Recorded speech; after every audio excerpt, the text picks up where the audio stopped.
करी न सासु आमा जी तैयारिया अर्घ के बेरा बीतल जा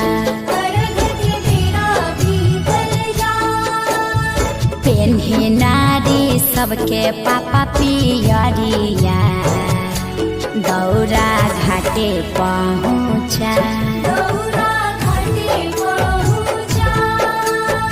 मम्मी हम तली थथी घाट पलाका छोले। अरे तू का करे जइब पराका फोड़ के हमार सारी जरइब मरब एक था छठी घाटे करबे डरामा ओही जा हो जाई बाबा ओही जा हो जाई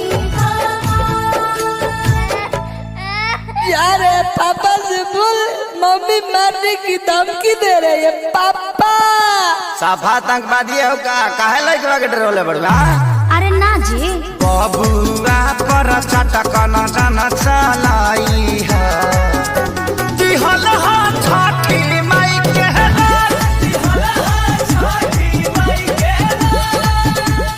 अच्छा ठीक बा ना मारब।